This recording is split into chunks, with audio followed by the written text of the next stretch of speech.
Hello, hello, welcome to Marcum Family Gaming. Welcome to the board games. Today I have my lovely wife Amber with me. Hello. And we are going to be talking about drafting. Now I would say card drafting in general. Well, yeah, these are all card drafting games. Which one of these games are you least familiar with?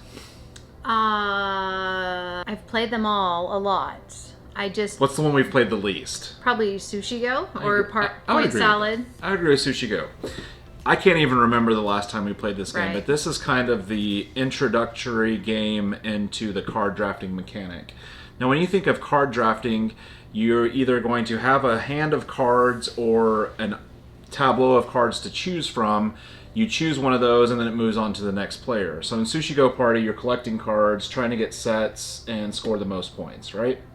So Sushi Go Party is kind of that entry-level, basic card drafting mechanic. Good for little kids. Yes, good for little kids. And then Sushi Go Party, they made it where it goes up to 8 players now. So that's kind of fun. It's hard to find a game that plays more than 4 players, let alone 6 or 8. And have we ever played it with our whole family?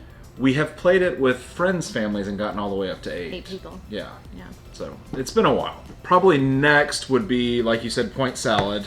This is even more, I don't know what would be the correct term to use. Childish? It says it's for 14 and up. But, really? And if you get into strategy, you might get to that age threshold. But I played this. Kenny's been playing this since he was like 4, probably. Yeah. It's as simple as choosing a card. You either take it on the fruit or vegetable side, or you flip it over and use it for its scoring side.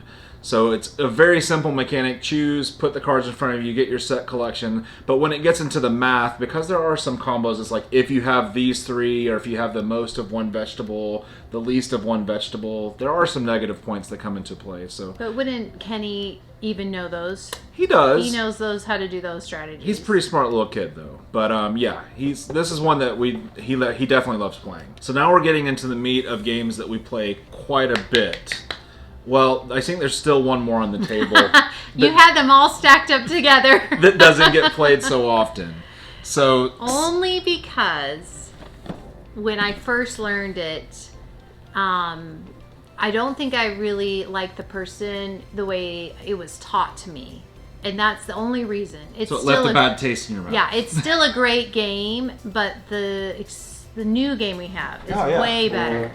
Way better. And it's a lot easier, I would say. I don't know if it's necessarily as much drafting as Seven Wonders is, in its truest sense, is a card drafting game. You take a card, pass the hand to the person on your left, then they start building your resources, your militia, science, and the other things that you can collect. So card drafting at its purest in Seven Wonders. In Seven Wonders Artifacts, it's just a lot more fun. You only have 3 choices. You choose either the card to your left, the card to your right, or the blind card from the middle. Is Seven Wonders collaborative or whatever you call it? It's not cooperative. Cooperative. No, it's competitive. I definitely don't like cooperative games. And I think I thought this was cooperative, but I think that's Pandemic I don't like as much. Yeah, Pandemic is definitely one that you don't cooperative. Like. That's 100% accurate. So maybe I'll have to try to get Seven Wonders to the table. Again, another game that gets up to 7 players, but also does Seven Wonders Architects. So those are... Seven Wonders Architects is definitely hitting the table a lot more often now. And we just got it, and we played it a lot and with other friends. Didn't we just get it in Christmas? I think it was my birthday present, so late November last year. And we've probably played it 10 times already. It's fast. I like it because it's fast. It's simple, but it's still fun. Yeah, I agree. And it's fun to build your little wonder as well as you go along. All right, let's try to do these from your least. Now, I would say these 5 games are in your top 10. I would say so, yeah. So what would you say? So we've got 5. What would be your number 5? It's hard because I feel like Century and Splendor are very easy for me. They're just games I win easily. I don't know why. I just get them. They're my jam. But I really like Hadara. There's a lot more elements involved, and it pushes me. I really have to feel like, okay, I'm trying to, I don't know, get the gold medal, and I'm trying to also reach all these thresholds. I'm trying to do everything at the same time, and I get really mad when I'm like 1 point away from getting whatever they're. I forget the names. She's not very competitive at all. But let's talk about Century for a minute. What do you enjoy about Century? So Century is... show them the gems. I think my favorite part are the gems. So we have the Golem edition, not the Century Spice Road edition. Spice Road has cubes, whereas Century Golem edition has these beautiful gems. And we sleeve our cards, and I think it just feels... I like the feel of the cards because it's more fun. So in Century Golem edition, it's not your take a card, pass a card mechanic. You have kind of the selection. You're going to have a row of cards. Person takes one. You can pay to go further down the row, and then those cards slide down through the deck. So it is drafting and your engine building. And it does take a little bit of foresight because you can keep playing cards and you choose when you want to rest. And that is another mechanic that it kind of gets blended into the drafting. So at its heart, it's not a true card drafting game, but it has that drafting mechanic built into it. But you're very correct and accurate in that you love playing this game because you win it a lot. I will have my next 8 moves in line. And I don't know if that I always win because you could quickly end the game if you just buy 5 cards. Right. But I like to just, it's like chess. I just like know what 8 next moves I want to get to that. But sometimes you get all the things and someone beats you to it. One round they'll beat you to it. So. Yeah. All plans are good until they fall apart. Then you got to have plan B and C and D and further down the line. Splendor is another one of your favorites. I enjoy this game a lot. You do? I always end up with like 2 or 3 points. That's not true. You just won the last one. No, I think Brian won the last one we played because he like pulled it out of nowhere and he's like, and I get this royal and I have 15 points. And we were all like, we have like 5 points. Whoa, that escalated quickly. Your favorite part of the game are the tokens, the chips. Like you like components. I'm sorry. I'm from Las Vegas. I love these chips. I like to, that I have ever gambled. We also have the Meeple Realty insert. So it's just always fun to get some chips in your hand, start doing this number with them as you're playing throughout the game. Splendor is another game where you are choosing a card. There are 3 rows of cards, kind of your first row or your basic gems, and then further up you have to start having more, and they're usually worth points, and then the top ones are worth the big points, and you're trying to see who can be the first person to get to 15 points. And this is like I would say Ticket to Ride level game where it's in Target and it's a game a lot of people have, and it kind of gets them on that path of getting into board games. I do not like the expansion. It allows for more people to beat me. Yeah, it allows the for more expansion avenues. gives me a chance because it adds a little bit more to the game, and I have a chance to try to catch up. And these 3 tend to hit the table a lot. Which of these 3 would be your number 3? I would say Carnival, but it's kind of a tie with Hadara. Even though we play this a lot, I never win. You always win. I do win this one a lot. For some reason, it just clicks for me. I don't know if it goes back to my days of playing Magic because it's by Richard Garfield, but it sings to me, and I know where to go and what card to draft and when to go for the big monster and when not to. I just have bad luck. I think I always go for a certain land, and then those monsters never come up. Yeah. And it's just, I feel like it's always bad luck. So in this game, it goes back to more that Sushi Go, 7 Wonders. You've got a whole hand of cards. At the same time, everybody picks a card. You then pass them. Then everybody plays their card simultaneously. You either play it or you reserve it.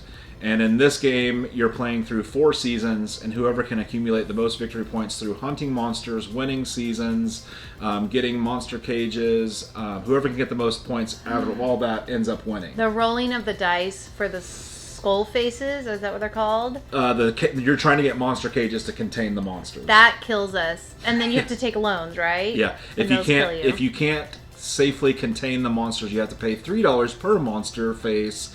And if you can't pay for them, you have to take a loan, which is a negative 5 points. And I hate taking loans. And it adds up quickly. Hadara is a bit of a hidden gem to me. I was introduced to it by a friend.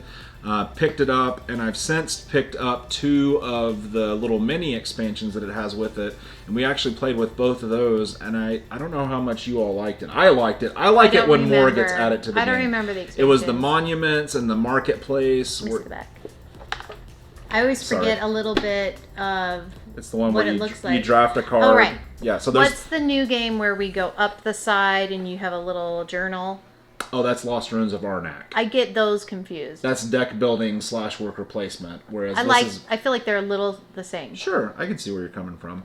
But in this game in Hadara, you've got kind of a pentagon in the middle. There are military cards, commerce, food, agriculture. Purple is kind of a wild mix. And then blue is your culture cards. In each round, the middle dial pivots, and one of those symbols will point to your deck. You pick up that deck, choose one, discard the other one, and then you have to be able to feed your people, which is where you can get hurt, because if you can't pay for your people, you have to lose a person. I think it's pay for your cards. Well, it's your cards are your people. Oh, okay. They're your advisors or whoever okay. you want to call them. So if you don't have enough food to pay for each of your cards, you actually lose a card, which can really hurt. Again, this is a game where you're pushing a tableau of those different areas. You're drafting those cards. In the second round of drafting, so the first round you pick up 2, you look at them, pick one, put the other one back down. In the second round, you see the top card of each of the discards, so you can draft any of them. So it has that drafting mechanic, which is again what we're talking about here today. But I love Hadara. It's got a lot of meat to it. I would say for the makers of the game, both Carnival and this would be better, in my opinion, if there was 1 or 2 more rounds. You feel like you're building that engine up, and feel you're like just ready to do something. It ends right before I'm right where I need to be. You know, I'm not quite there. And I'm sure that's a pretty delicate balance. I've never designed a game, but when you pick, is it 3 rounds, 4 rounds, 5 rounds, they do a lot of play testing, and sure, if you had that 1 extra round, everybody gets that big score, but they're trying to keep it tighter. I'm not sure how they go. Dungeon Draft. It's got the drafting mechanic in its title. Dungeon Draft is a very fast, easy game. You can get it down to 30 minutes probably if everybody knows what they're doing. You play 4 rounds. Again, this is your standard. You get 7 or 8 cards in your hand. You pick one, pass the rest to your left or your right, depending on which round it is. And then you're playing. You play all your cards. In Carnival of Monsters, you just play 1 per turn. Mm-hmm.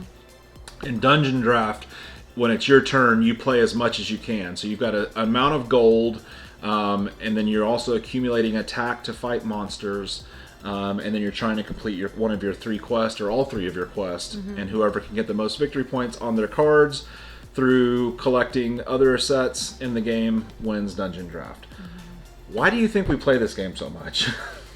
I think we've memorized the text on all the cards. Yeah, and so we know, okay, I'm seeing a lot of military cards. I'm going to get a lot of, is it military?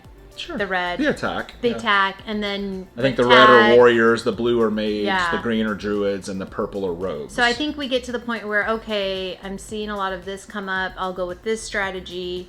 I love to get attack and kill monsters. I feel like that's where you get... But then there's the League of the Phoenix cards, and there's the... That's more of a set collection. Every time you get another one, you get 2 points for every other League of the Phoenix. So if you can really get that going, which is what our friend did in the last game, and he ended up winning.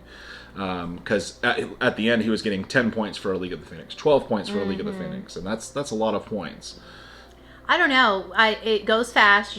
It's one where you can talk and not have to just everyone be quiet because you're all focused on your turn. Yeah. And I like to also socialize while I play board games. Shh. And so people always say, you can't start a story if it's your turn. You have to wait till it's not your turn. I always say, Amber, you can't talk before it's your turn, during your turn, or after your turn. Always Only know. when it's like the 4th person's turn. I always know what I'm planning to do, and I'm always waiting on certain people to take their turn. Where it's like, whose turn is it? Oh. That's also accurate. So Dungeon Draft, family favorite. We get it to the table often. Just love the game. If you haven't had a chance to get it, I recommend going out and grabbing it. So this has been a video about card drafting games. We kind of did it in an order of top 8 from bottom of most least played to our most played games. I really enjoy the card drafting mechanic. It's one of my favorite mechanics. Like Amber said, in some of the games, like I really just have picked up on some of the nuances and I know where to go with it. I love the mechanic. Let us know if you've got any other card drafting games in your collection that we should maybe give a try.